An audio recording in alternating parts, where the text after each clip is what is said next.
When I told my wife I lost my job after 12 years, she laughed. Not a nervous chuckle or a sympathetic smirk, but an actual full-bellied laugh like I'd just delivered the punchline of a joke she'd been waiting to hear for years. Then she looked me in the eye and said, "Maybe now it's finally time you knew the truth." My name is Daniel Evans. I'm 39 years old, a financial analyst based in Boston, or at least I was, until 3 hours ago, when I walked out of my company's glass tower with a cardboard box and a severance packet I didn't even open. I'd been with them since I was 27, starting as a junior analyst, staying late while others left at 5, giving them my weekends and holidays without asking for more than a steady paycheck and the occasional good work nod from a manager. It was a stable job, predictable, safe. My wife, Jennifer, used to say that's what she loved about me. That I was reliable. I never missed a mortgage payment, never forgot an anniversary, never risked a single cent we hadn't budgeted 3 times over. I wasn't flashy, wasn't spontaneous. I was steady. Boring, maybe. But boring pays the bills. Or at least, it used to. The company had been showing signs of strained leadership shakeups, talk of automation, tighter budgets. Still, I thought I was safe. I had seniority. I was mentoring new hires. I was the guy they came to when the market spiked or crashed. Until this morning. They brought me into a small conference room, no windows, water pitcher on the table already sweating through the coaster. My department head, Jenna, sat across from me with HR on her right, avoiding eye contact. They used the usual phrases: restructuring, realignment, not performance-related. I nodded, kept my mouth shut, shook hands like a gentleman, and carried my box down 14 floors with dignity. I wasn't angry. Not yet. I was just tired. When I pulled into our driveway, I saw Jennifer's car already there. She wasn't expecting me home until after 5. I came in through the front door, set the box down quietly on the hallway table, and walked into the kitchen. She was standing at the counter pouring coffee. I told her the news. Her laugh echoed off the marble backsplash. Then she said that line about the truth, and something inside me shifted. I didn't ask her what she meant. I didn't react at all, honestly. Just stood there, still in my blazer and work shoes, staring at the woman I'd come home to for 9 years and realizing, in that moment, I didn't know her at all. Before she could explain, her phone rang. She glanced down, muttered, "It's my mom," and left in a hurry, grabbing her keys but forgetting her phone. The door closed. The house fell quiet. And then her phone buzzed again, screen lighting up face down on the granite island. It said, "Did you tell him yet? Is he devastated?" I turned the phone over. The screen wasn't locked. I stared at the message. "Did you tell him yet? Is he devastated?" The words sat there glowing in that sterile blue message bubble like something radioactive. I hesitated. My hands were still trembling slightly from the layoff, from her laughter, from the words she'd said, probably all of it. I tapped the screen. It opened to a group thread between Jennifer and her mother. Years of it, not just days or months, years of carefully constructed conversations, all centered around me. Or, more accurately, around the performance Jennifer had been putting on since the day we got married. Her mother's tone was clinical, methodical, like this was some long-running chess match and they'd just captured the queen. "He'll never see it coming. You married safe. Now we wait. Timing is everything. Make sure the house is in your name only before the next move. Don't mention the HR leak until it's finalized. If he quits or gets another job, it screws the payout." I kept scrolling, reading message after message, like pulling back drywall and finding termites have hollowed the whole thing out. Jennifer had never loved me. She said it in her own words. She had loved someone else, all along her ex, Brandon, a name I'd barely remembered from an old college photo she'd once refused to delete. They never broke up emotionally. He was the one she should have been with, according to one message. But I made more money. I was safe. A stepping stone until the time was right. Apparently, losing my job was the right time. One thread was particularly brutal. Jennifer had learned through her casino woman named Allison, who worked in HR at my company, that layoffs were coming. She didn't warn me. In fact, she celebrated it. "The axe is dropping next week. He still has no clue. This is perfect. About time he gets knocked down. He's too comfortable.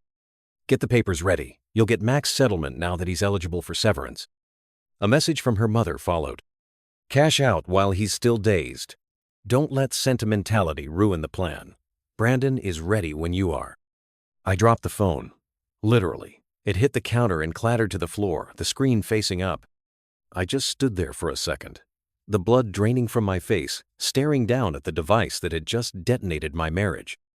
I didn't speak, didn't cry. I just moved, mechanical and cold.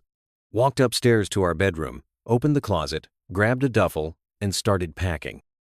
I didn't even know where I was going, only that I couldn't stay here.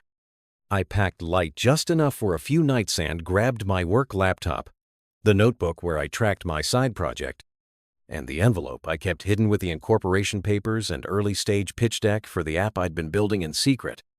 Jennifer didn't know about that. No one did. 12 years as a financial analyst had taught me to hedge, and I'd been hedging hard. For the past 2 years, I'd been developing a consumer financial plan AI-driven tool to simplify debt elimination and optimize savings.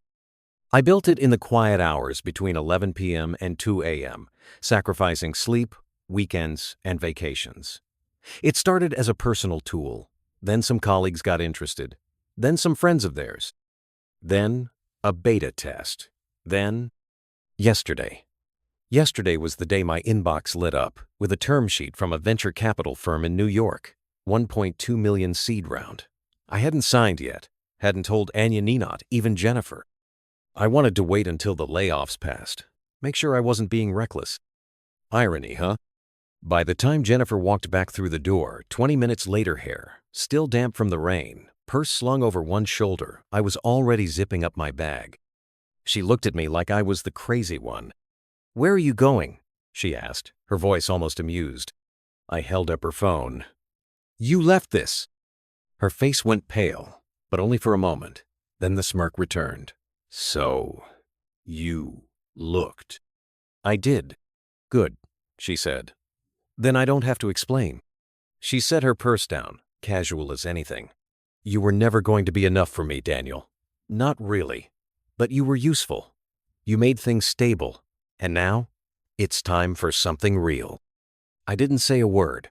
I just walked over to the kitchen counter, placed her phone face down next to a printed screenshot of her messages and a sticky note with 2 words.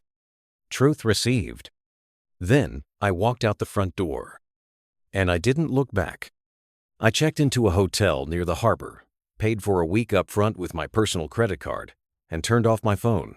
I needed silence. I needed space. I needed to think clearly, not as a husband, not as a man betrayed, but as someone about to launch something Jennifer could never touch.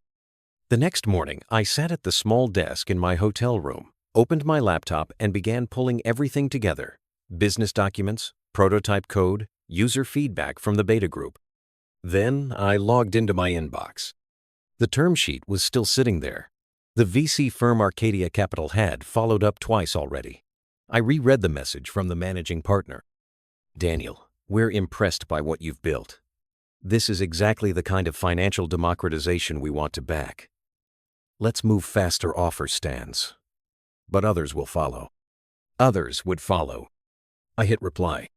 15 minutes later, I was on a Zoom call with the firm's leadership. I told them everything. Yes, I'd just been laid off. Yes, I was now full-time on the project. Yes, I could set up the legal entity and open a business account within 48 hours. And yes, I was ready to accept their offer. With one amendment. "I want to increase the raise to 1.5, I said calmly. "The original amount is fine to launch, but I want to scale faster than we'd planned. I've just become incredibly available." There was a pause, then a smile. "Ballsy, Daniel," the partner said. "We'll counter with 1.35 and an equity bump." I shook his hand through the screen. The deal was done. By Thursday, I had a new LLC filed, a business account funded, and a legal team reviewing terms. I didn't stop. I couldn't. The momentum kept me sane, kept me from thinking about the fact that my wife of nearly a decade had been choreographing my downfall with the cold precision of a con artist. But it wasn't just the betrayal that haunted Mate, it was how comfortable she had become with it. She laughed when I lost my job. She had rehearsed that moment. Jennifer wasn't reckless. She had waited for my lowest point to spring her trap. She wanted to be able to tell the world I'd fallen apart, that I was lost without her, that she had no choice but to leave because I was no longer the man she married. But her script was about to collapse. I pulled up the shared financial documents on our joint Google Drive. She hadn't removed my access yet. Typical. She assumed I'd be too broken to notice. But I noticed. She had already scheduled a consultation with a divorce attorney. Her notes were saved in a folder called Transition Plan. The gall of it. She had an entire spreadsheet labeled Post-Daniel Timeline, color-coded into phases. Phase 1, Exit Strategy. Layoff Trigger. Legal Prep. Emotional Distance. Phase 2, Public Narrative. Supportive Wife. Devastated by Change. Forced to protect herself. Phase 3, Transition to Brandon. Apartment lease under a cousin's name. Discreet introduction of Old Friend. Gradual social media shift. She'd even planned the Instagram captions. That's when something clicked. Jennifer had built her own campaign. A PR rollout for a self-serving reinvention. And she thought I was a spreadsheet. Predictable. Contained. What she didn't realize was that her campaign just handed me everything I needed to dismantle it publicly, professionally, and legally. I downloaded every document, every message, every screenshot. And then I called my attorney. Tara Wells wasn't just a divorce lawyer. She was the kind you hired when your ex tried to strip mine your finances and paint you as a villain on her way out the door. A friend of mine from grad school had used her during a nasty separation. She was precise. Surgical. I need a strategy, I said as soon as she picked up, and I need it airtight. Start from the top, she said, calm and confident. I did. The layoff, the laughter, the texts, the spreadsheet. By the end of the call, she was already drafting motions. We'll go on a fence, she said. If she's using insider information to time her divorce and profit off your severance, that's not just unethical, it could be criminal. And if she's been funneling joint assets or hiding third-party support, we'll find it. I hung up and sat back in my hotel chair.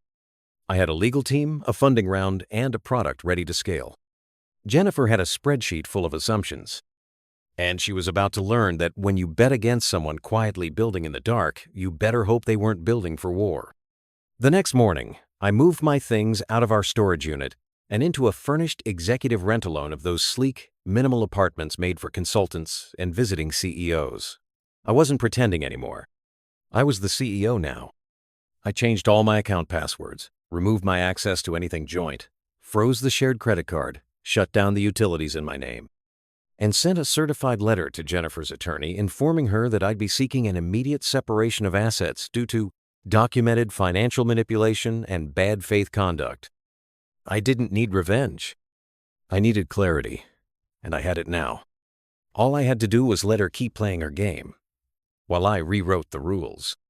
The sun was setting over Boston when I walked into a private conference room on the 21st floor of a downtown building our new startup's temporary HQ, courtesy of Arcadia Capital.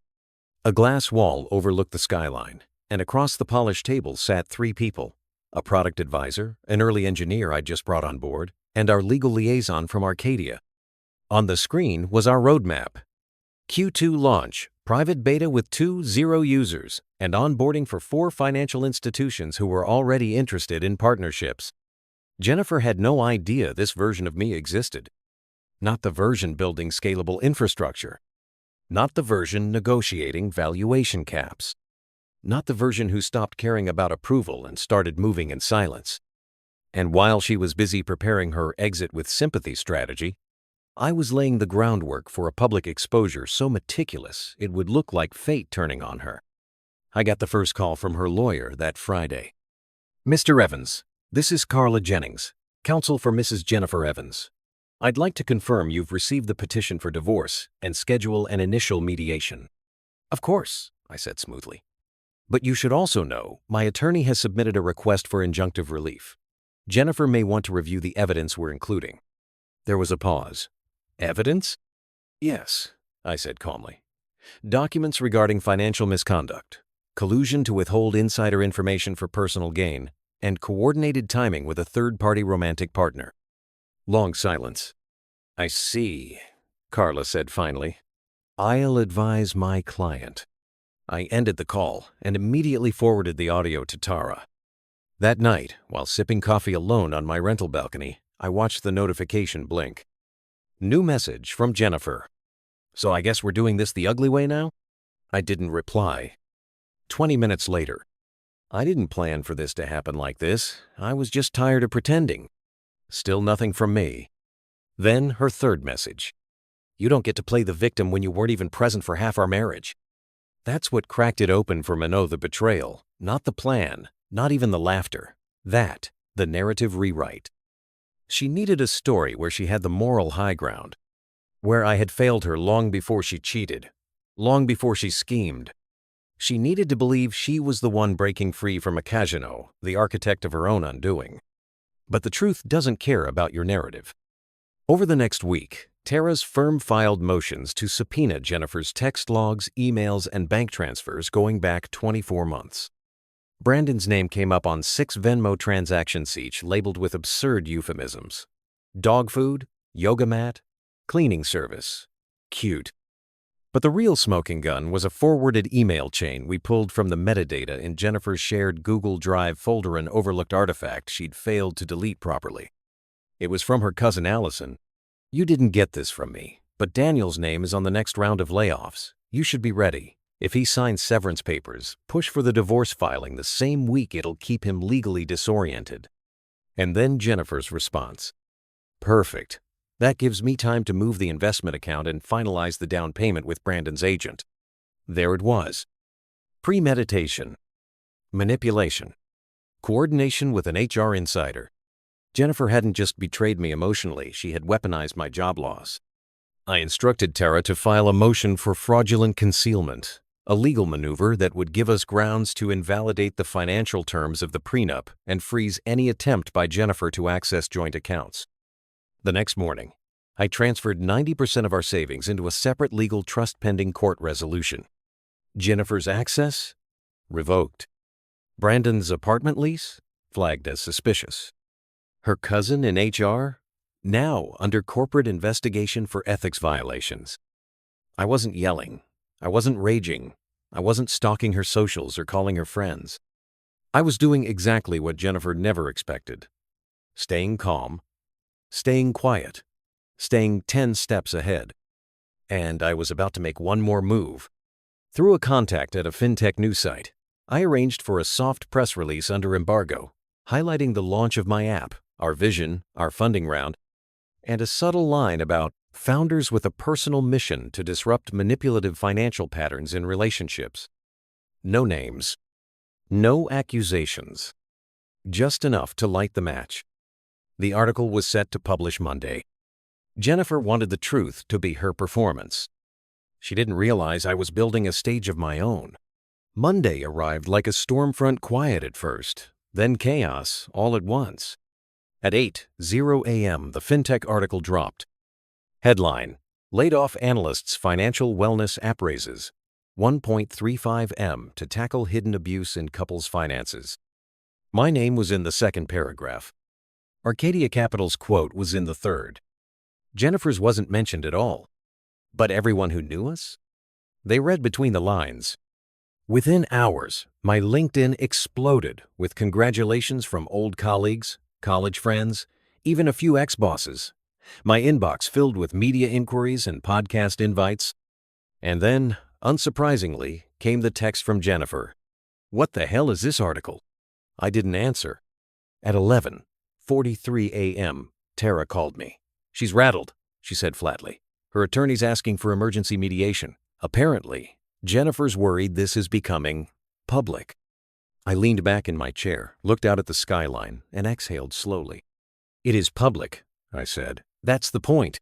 She's asking for a private negotiation. No court filings, no discovery process, just straight to a settlement. And what's she offering? I asked. Tara paused. 50% of liquid assets. No claim on the app. She walks with what's in the current joint account and waives all rights moving forward. I smiled. Decline, I said. Make her a counter. And what should I offer? 10%, no more. Tara laughed, short and sharp. You want to watch her burn, don't you? No, I said. I want her to feel exactly how she made me feel. Invisible, discarded, underestimated. We sent the counteroffer. Jennifer's lawyer responded with legal posturing, but we both knew what that meant. They were scrambling. Meanwhile, I had work to do. We launched our beta the next day. 500 users signed up in under 24 hours. Arcadia tweeted our traction. Other firms began sniffing around for Series A. And the best part? Every time someone searched my name now, they didn't find a laid-off analyst. They found a founder. And then 3 days after the article came, the moment I'd been waiting for. Jennifer called me. Not her lawyer. Not a text. Her. I let it ring. Then I answered. Daniel. Her voice was quiet, rehearsed. I didn't know how bad things had gotten. I didn't realize. Stop, I said. She did? You laughed when I lost everything. Then you tried to take the rest. So don't pretend this was a misunderstanding. There was silence. Then, I made mistakes. No, I replied. You made calculations. You just didn't account for the variable you couldn't control. What's that? Me. She inhaled, like she wanted to fight, but all that came out was a whisper. Are you really walking away from everything we had? I let the pause hang. You walked away first, Jennifer. I'm just making sure the door locks behind you. I hung up. That night, I ordered steak and wine to my apartment. Sat on the balcony with Miles Davis on low and the city lights below me. My phone buzzed. A message from Brandon's public profile on Instagram. He'd posted a photo. Him alone in a barely furnished apartment. Caption, starting over again. I smiled. Guess Jennifer's Phase 3 wasn't going so well.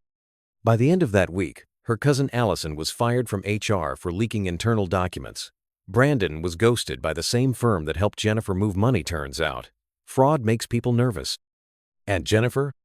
She accepted the 10%. No press, no threats. Just silence. Just the sound of her own plan collapsing under its own arrogance. I never raised my voice. Never posted screenshots. Never told my side on Facebook. All I did was move in silence and let her truth undo itself. Because when you're with someone who views love as leverage, the best revenge isn't screaming louder. It's leaving them in the quiet they created and watching them beg for noise. The divorce papers were finalized 2 weeks later. No courtroom drama. No drawn-out battles. Just digital signatures, a 10% payout, and a quiet note from her lawyer. This matter is now considered closed by both parties. But some things don't close cleanly.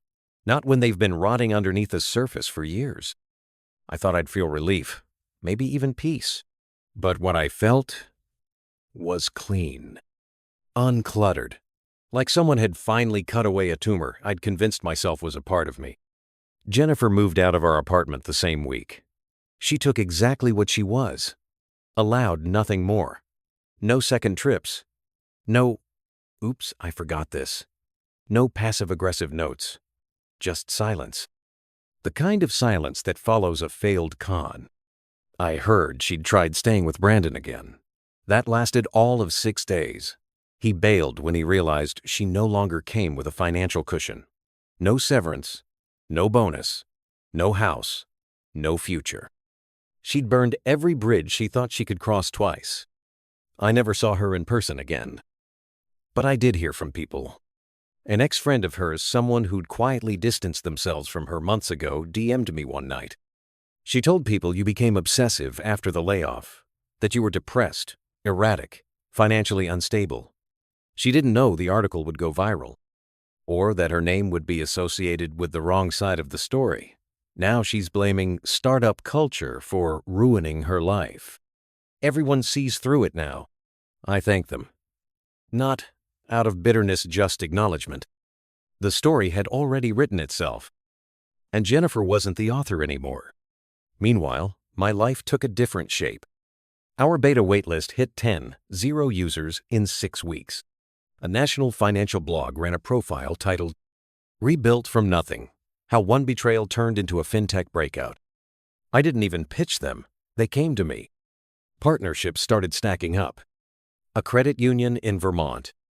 A women's shelter initiative in Atlanta. A nonprofit offering financial education for divorcees in San Diego. We weren't just building an app. We were building a movement. And that movement had a face mine. But I didn't chase fame, didn't gloat. I stayed grounded. Tara eventually asked me why I'd never gone public with Jennifer's name, why I hadn't posted the screenshots or set the record straight. I told her the truth. I don't want to win the internet. I want to win myself back. And I did. For the first time in my adult life, I wasn't someone's backup plan. I wasn't the dependable stepping stone. I wasn't just the safe option. I was me, Daniel Evans, founder, builder, survivor. And when I saw myself in the mirror now, I didn't see a man ruined by betrayal. I saw a man reborn by it. 6 months later, I stood on the main stage at a tech conference in San Francisco, looking out at a sea of entrepreneurs, investors, and people chasing something they couldn't quite name yet but knew they needed. Behind me, a massive screen displayed the logo of my company. Nova, short for No One's Victim Again. I wasn't here to talk about market share or UX design. I was here to tell the truth. Not about Jennifer, not directly, but about people like her. People who weaponize love, who manipulate trust, who see stability as something to exploit, not cherish. I spoke for 30 minutes. No slides, no buzzwords. Just the story of a man who lost everything and built something better in the ashes. After the session, dozens of attendees came up to shake my hand, some with tears in their eyes. One woman whispered, "My ex did the same thing. You just told my story." A man said, "Thanks for reminding me. It's not weakness to be loyal. It's strength when it's aimed in the right direction." That night, alone in my hotel suite, I opened an old folder on my laptop, the one labeled Before. Inside were the screenshots, the emails, the spreadsheet Jennifer had titled Post-Daniel Plan. I selected all of them and deleted them. Not because I forgave her, not because I forgot, but because she no longer had power over my narrative. I closed the lid on my laptop and stood at the window, watching the city lights ripple across the bay. There was no dramatic finale, no email from her begging to reconcile, no social media twist, just distance and clarity. Sometimes revenge isn't fire or fury. Sometimes it's peace, real peace.